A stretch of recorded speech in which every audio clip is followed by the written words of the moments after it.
What's going on, YouTube? This is SG1 Sports, and you're watching our college football channel. We continue with our 2023 schedule preview and projected record series. Virginia Tech is up next, a team coming off of a very disappointing season last year, going just 3-8. Of course, that last game got canceled against Virginia.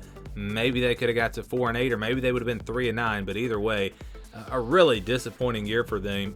I thought this team had a chance to be a decent 7-5, 8-4 potentially type team, but it did not work out for them. We'll see how things go in the future for the Hokies. But here's the schedule. They open up with Old Dominion.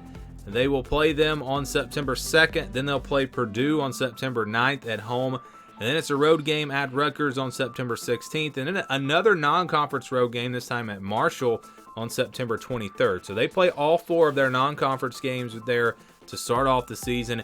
And that's an interesting non-conference schedule. No FCS. You got an Old Dominion team that beat Virginia Tech last year. Purdue, a team that just went to the Big Ten Championship. Rutgers on the road. Marshall, not a bad Group of 5 team, playing them on the road as well. So that could be a difficult start to the season for Virginia Tech before they even get into conference play. If this team is not very good, kind of like they were last year. But after that, they'll play Pitt on September 30th. Then they get Florida State on the road October the 7th, then Wake Forest on the 14th. Then they get a bye week after Wake Forest, and they'll probably be ready for one after that stretch. Again, no cupcakes on the schedule here for Virginia Tech. They get the bye week, then they play Syracuse on a Thursday night. That's a home game. They'll be fired up for that one. Usually these teams, and I talk about this all the time, it seems like the teams that are playing at home usually win these weeknight games. Even in an underdog spot. So you feel pretty good about that one. Then after that, they'll play Louisville on the road on November the 4th. Then at Boston College on the 11th. Back-to-back road games there. For the second time, they have Rutgers Marshall back-to-back road games. Then Louisville Boston College back-to-back on the road. Then they'll play NC State on November 18th and close things out on the road at Virginia. So this is an interesting schedule here. Of course, the ACC doing away with divisions. And it seems like most of these teams are playing more games against teams from what used to be the opposite division that they were in. So you look at Virginia Tech, they're going to play Florida State, Wake Forest, Syracuse, Louisville, Boston College, and NC State. 6 of their 8 conference games are against teams from what used to be the Atlantic Division. So that's very interesting that they did this. And again, it's this way for a lot of these teams. The good news is you avoid Clemson. Obviously, that's big, but they do have to play Florida State. They do have to play NC State. And where is the Miami game? I guess it's really not a rivalry anymore, but Miami-Virginia Tech used to kind of be a rivalry back in the Big East.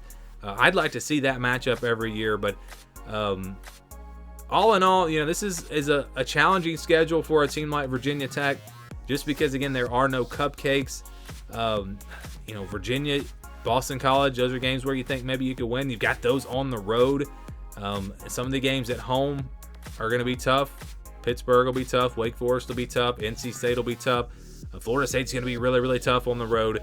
And so it's just a schedule that I think is going to make it tough for Virginia Tech to really turn things around this year unless they just are a much better team. But schedule-wise, again, this is a pretty tough schedule. Let's look at the projection now. This is the scale that we use.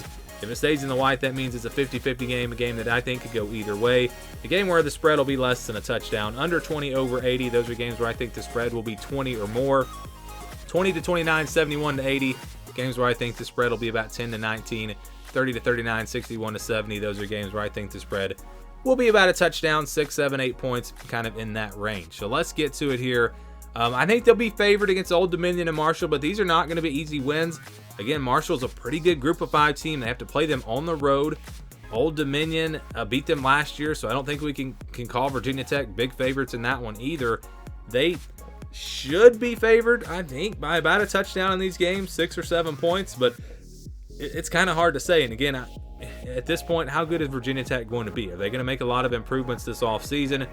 Only time will tell on that, but this is not a team that's going to be predicted in probably the top half of the ACC this year. So I think they will be favored, but again, not by a lot. I think Florida State is a game where they're going to be a clear underdog, probably double-digit underdog in this one. It's on the road. Florida State's a top 5 team for a lot of people, so they'll probably be 17, 18-point underdogs in this one, and it's going to be really tough for them to get a win there. And then I think you've got several games here where they're going to be about a touchdown underdog. Purdue, Pitt, Wake Forest, Syracuse, Louisville, NC State. Just based off of last season, no real reason to think Virginia Tech would be favored in any of these games, or really that they would be only a 3 or 4 point underdog. I think they'll be about a touchdown underdog again. Purdue, Pitt, Wake Forest, Syracuse. Good news is you got those games at home.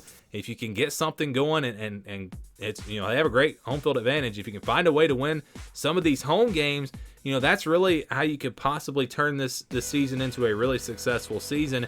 So that part of it, of the ingredients, it's there, the home field advantage. But these are going to be tough games. And again, I think Virginia Tech will be an underdog in all of these games here in the yellow. Rutgers, Boston College, Virginia, those are 50-50 games. But again, the 50-50 games are on the road. So they're going to have to go on the road and knock off a couple of these teams, have to take care of business and beat some quality teams at home. Easier said than done. But if they can do that, again, I think they can have a pretty good season. But there is also the chance that they don't do that. And again, these are good teams they're going to be playing at home. And if they don't find a way to win those games, if they struggle on the road, you could see how it could be a very disappointing season once again. The projection, though, when we run the numbers, we use 65% for the purple, 35% for the white, 50% for the, or I should say 35% for the yellow, 50% for the white, and then Florida State, that game will be counted as a loss. And when you average all that out, you get 5-7. So a 5-7 projection for Virginia Tech. Once again, missing out on a bowl game. Not quite as bad as last year, but still a disappointing season. And again, when you run the numbers here, that is what the projection is. 5-7 for Virginia Tech in 2023.